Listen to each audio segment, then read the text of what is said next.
Mike with Fish Fanatics, and today we're going to do something a little bit different. We're going to be talking about beach fishing. We're going to talk about lures, rods, equipment, pretty much anything that you need or could want. Things I don't leave the house without. Now, not everything is a necessity, and I am really known for bringing probably way too many more rods than I need to, but I really like to have the choice, especially when I'm out there. You know, things could be happening, could be set rig fishing, fishing pompano, and then, the jacks start popping off, or you got tarpon, or there's snook that you can target while you're waiting for your other rigs. So there's really a lot of things that you could be doing out there all at the same time. So let's start out with the type of rods that I use. Now, I bring 7 to 8 rods. I'm very guilty of having all these rods all at once. It's probably a little excessive, but I don't really like to tie this bait on and then cut it off and then tie a different bait on. It just kind of gets annoying to me, so I have multiple different rods. But we're just gonna go down to the bare minimums of what you probably should have or what I just like to use. So we're gonna start out with a jigging rod. This is my 7.6 Terramar PX. It's a medium heavy, and I have it powered with my reel is a 5000 Stradic FL. So this is my smaller game of choice, or smaller game rod and reel of choice. I don't even remember what pound test. I think it's like 10 pound test on here, and then I just have like a 25 pound leader. And one of the baits that I always have on this rod is a shrimp bait. Now, this is something that I really like to throw off of any type of structure. And there is structure on the beach. You may not see it, but a lot of times there's shelves. There could be things just in the bottom that you can't see with with just your sunglasses on or whatever.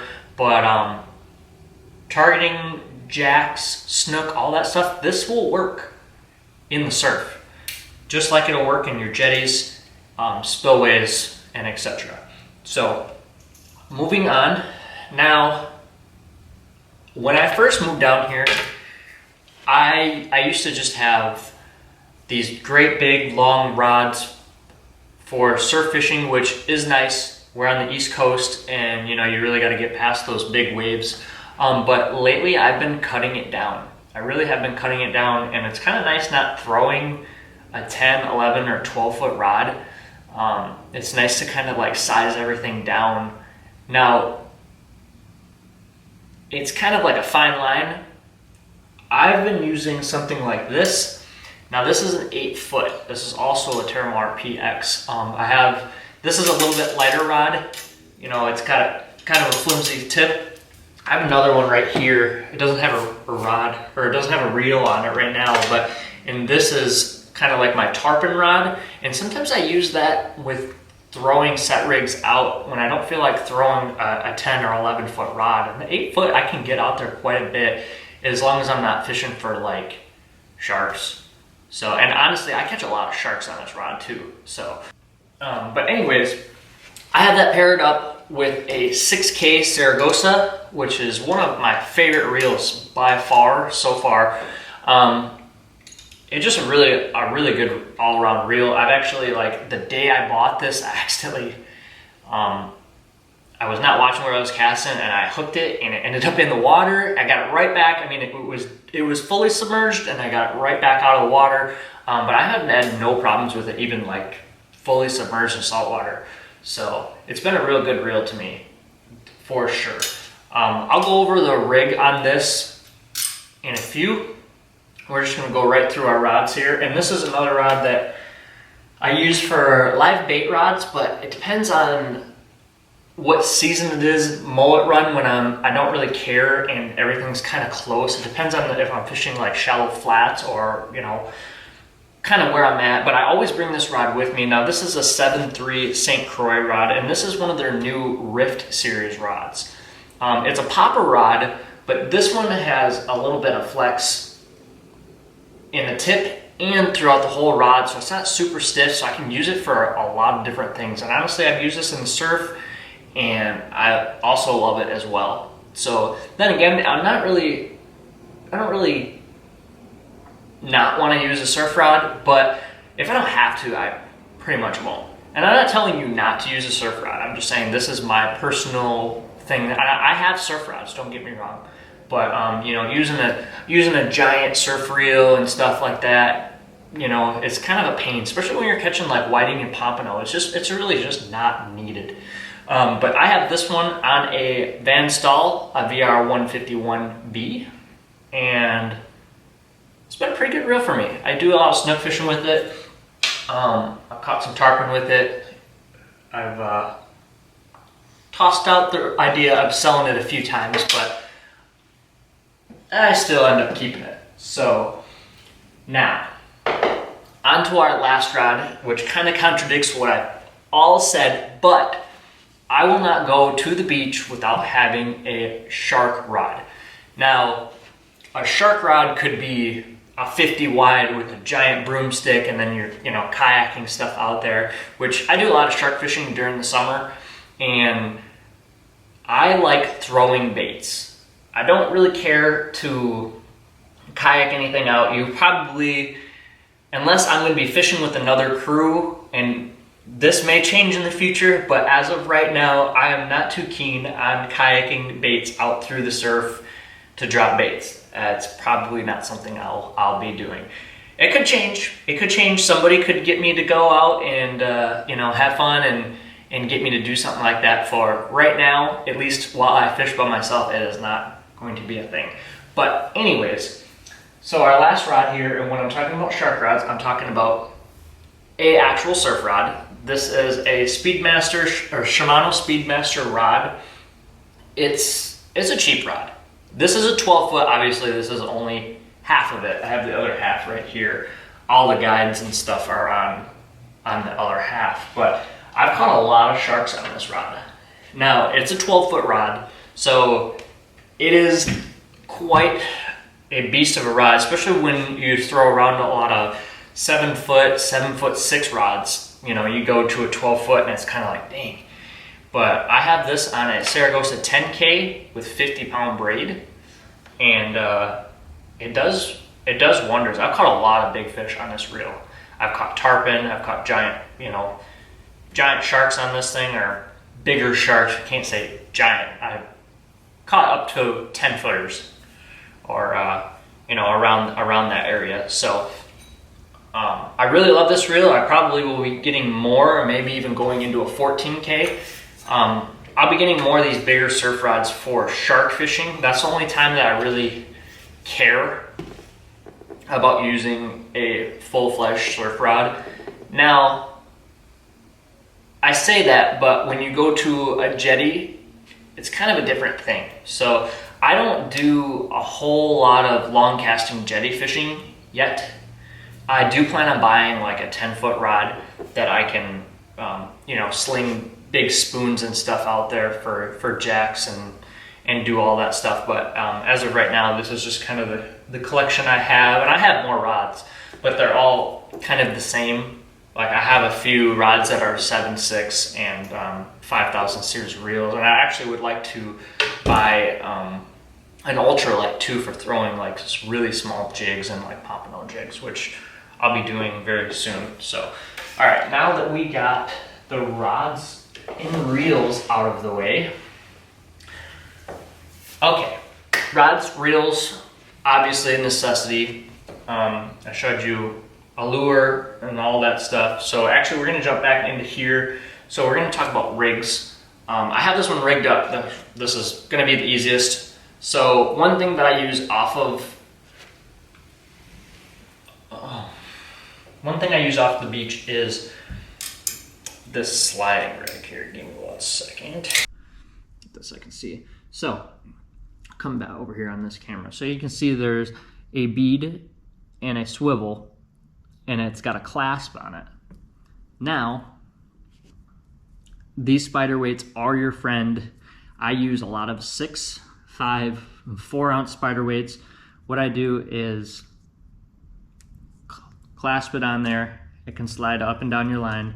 I have a 50-pound leader with just a circle hook, and that's for your live mullet, cut bait, you know, smaller cut bait, you know, maybe if you're like red fishing or something like that. Stuff that's obviously not sharks. I mean, you could probably, I've caught sharks on this rod before, not giant sharks, but you can get away with it. But I mean, with a small mono leader like that, you know, you're just trying to catch your average fish out there. You never know what you're gonna catch out there anyways. So now that we went through that, we'll go with gear. One thing that I started off doing when I moved to Florida, and I don't have one on me anymore because I did away with them, and you can do it if you're on a budget, but these are an alternative, and they're only like 35 bucks. So I don't know if they make them anymore. I bought them a few years ago, and I actually tried to buy a third one, and they didn't have any, so I haven't checked since then. I try to kind of limit the rods when I'm by myself, so I only have about 2 rods on the beach, especially if I'm out casting too. So, you know, especially if I got a shark rod, between juggling all the rods by myself. So I did the Schedule 40 PVC fishing stake, the rod holder, and I broke so many of them, and it was just kind of ridiculous. They were messing up my rods. It was just kind of a pain. But I never leave my house without one of these. No matter where I'm going, if I'm jetty fishing, anywhere that I could possibly maybe use one of these, I always carry them with me just in case. You never know, you might end up in the sand somewhere. But this is the Fishing Mate, and this is all aluminum stake, and it has that little bumper guard on there. It keeps your rods nice. So, see that? Keeps them nice. It's got the groove here in the front, and I mean, it can still get kind of chewed up, but very minimal wear compared to a PVC pipe, which has messed up my rods. So, and when I say messed up those rods, those were like a cheap rods when I first started, so it didn't really matter. I never used any of these rods in those holders. I've always had these. But anyways, another thing that I don't leave the house without, cast net. Now, this one is really beat up. This is, I think it's only a 6 foot. This is a 5 foot. I buy them all over. It depends on where I'm at, or if I lose one and they only have like a 5 or 6 footer. I don't throw 12-foot cast nets. I have never had a need to. So I stick with a 5 footer. It does me well. I'm gonna be buying a more expensive one because they keep breaking on me. And not like me snagging them in the rocks, they just keep breaking. But it's not this brand, it's just, I'm not trying to talk bad about anybody, but I keep breaking them. It's probably my fault, but that's that. All right, so if you're out shark fishing, you definitely wanna have some cutters. These cutters work just fine. I use just normal cable or steel that you can bend off by your hand, but these will cut right through them. So they're kind of rusty, obviously being on the beach, but they work. So I have those. I have a pair of scissors, and I also have these, which I don't use them a lot, but they can help. They're kind of like D-hookers. You can just put it around the hook and then push down or pull out, or however you want to do it. So, and also a pair of gloves. Another thing that I don't really use a lot, but I have them. I don't know if you guess you can't even tell. My hands are always messed up by fish, and I always forget that I have them, and then they just sit in the bag and my hands get all bloody. But it is a good thing to have on you. So, okay. So Another thing is your bait bucket. I only use this for shrimp. I do have a cooler that I customized, or not really customized, drilled a hole in it and made just like a bigger live well that I carry along with me. And I use that majority of the time. It depends, it really depends. I don't do a whole lot of live shrimp fishing because a lot of the times you get bait around here and they're like super tiny and it's not even worth it. Plus lately I've been catching a lot more fish on artificial. So okay, so another thing is your bait bucket. I only use this for shrimp. I do have a cooler that I customized, or not really customized, drilled a hole in it and made just like a bigger live well that I carry along with me. And I use that majority of the time. It depends, it really depends. I don't do a whole lot of live shrimp fishing because a lot of the times you get bait around here and they're like super tiny and it's not even worth it. Plus lately I've been catching a lot more fish on artificial. So now another thing that you want to go with that is your bubble box. This one is kind of beat up already, but works good. You know, you can't beat it. I leave it in the package. A lot of people leave it in the package. It kind of keeps it secure, where you don't splash a bunch of salt water on them and it lasts just a little bit longer. So is a small cooler, and this is to I keep bait in. Frozen jacks, ladyfish, stuff, bigger stuff. I mean, obviously it's not too big. I gotta kind of cut them in half, but whenever I'm out doing some shark fishing, I bring this with me for my dead bait. You know, sometimes if I catch a whiting or something, I have ice in there. I'll put like, you know, my whiting in for dinner or whatever. I don't normally carry a big cooler out unless I'm like actually going for meat. But along with that is a good little knife. It's just a cheap knife I got from like Dick's Sporting Goods. I sharpen it all the time. I mean, it gets beat up, obviously. You're cutting bone and all sorts of stuff with it. So that is another thing that I like to bring out with me. So, all right. So we got all that stuff. Now, let's talk about sinkers.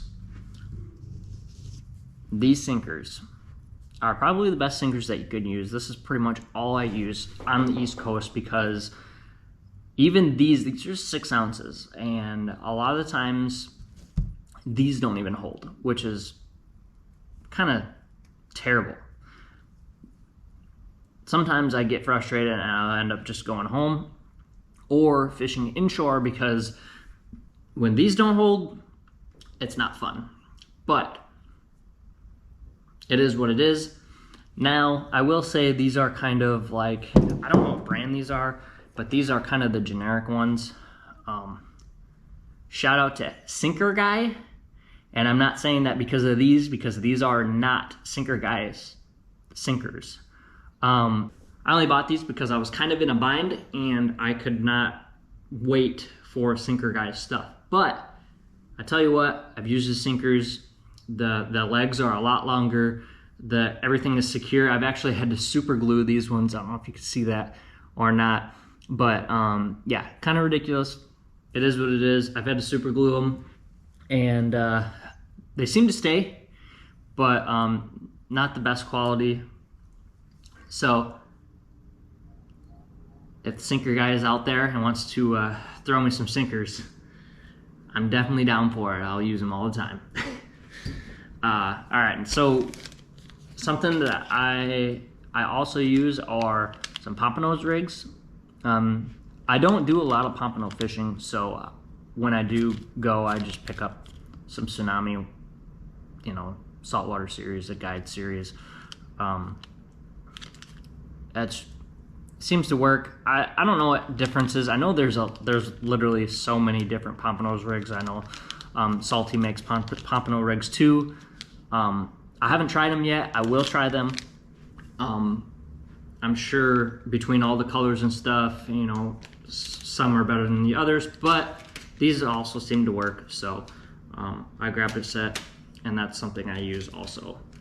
I'll use those in conjunction with fish bites or fish gum. I use both, and sand fleas and shrimp, you know, pretty much whatever. Sometimes a little piece of squid, whatever you need to. So, and this is a homemade one, just to kind of show you if you guys don't know what a pompano rig is. There's a clasp. Here, let me see one of those sinkers. Just kind of give you a visual here. Sinker goes in the bottom, if you can see that. Sinker goes in the bottom, and then you have this little float here, and they normally have two. So you have this float here, and this float here, and they got beads, and then there's a little treble hook. There's a little circle hook there, and you put your little pieces on there. You put a little bit of fish bites or fish gum on there with your shrimp or whatever kind of bait that you have, ghost shrimp, whatever. And then that's when you catch two pompano at once. We wish. So, all right, so got that. Another thing I bring with me when I'm on the beach is also some of these little sabiki rigs. This is the red color. It's got, they have a bunch of different kinds. This is, see, it's got the red heads on them. I've had them, they've had yellow heads on them, and other stuff too. And the size 6 in the Tsunami C-Tech, this is the size that I usually use. When the regulations are lifted at the Skyway Pier, I use them out at the Skyway. This seems to work the best. So that is one thing I never leave without. Now, throwing stuff off the beach, I also showed you, you know, and now that I showed you that, here I can give you a close-up. So this is the Salt Strong Power Prawn. We just talked about that a little bit ago. I think this is a 4.5-inch shrimp tail. I think they make a 3.5 also, but I really like this size. If you can't tell, that tail is great. I absolutely love this shrimp tail. Also, something I'm a little bit more new to, and I just recently ordered a bunch of different colors by them. Salt Strong also. It's this little Slam Shady. This is that pearlescent white. I'm not sure what kind of color it's called. But they have the pink also. And let me see if I can find it. Throw it open our bag here. Show you. I think I have one left after the video. Here it is. This color was awesome. Off the beach, bridges, jetties, anything. And I tell you what, the trout absolutely love these things. So these two colors, and I also have this golden and black as also an awesome color. So just kind of had to show that in there. I never really ordered from Salt Strong before, and I decided to order some of their lures, and literally it was like the next day I went out trout fishing and I killed them. And I had 3 or 4 dozen shrimp, and I caught little tiny things like this, and I threw on some paddle tails, and I just freaking slayed them all day long. So another thing is I got these 5-inch paddle tail matrix minnows. I also carry 5-inch NLBNs. I don't have any of the jig heads right now, but I also have this 8-inch. I also carry this out there. Summertime tarpon, big snook, you know, I'm sure jacks will hit this. I've caught a lot of big snook on this. This is actually one of my favorite baits here coming up in the spring. This is my go-to bait. I don't even mess with the 5-inch. I go straight to the big boy and they just swallow it. Them snook love these lures. So, all right, so we got paddle tails out of the way, and then we have our classic X-Wrap. I have all different colors. This is just one of the ones I pulled out that I use and throw. So, you get your mackerel, your jacks, and stuff like that you can hit. There's another bait that I don't have on me because I just lost them all, and that's a gotcha plug. Those work awesome from the beach also. All right, we're gonna move on. Here we have our leaders. So now this one's relabeled because I put some in there, but I have 25, 30, and I have 50, and then I have 60, and those are the main leaders that I bring with me. And I even have extras in the top of my bag here, and I always keep those up in there to make sure that I have enough with me. Okay, we're gonna talk about shark fishing here, just real brief. And these are a leader that I make at home, and I never leave the house without one of these also, because you never know where you might run into some sharks.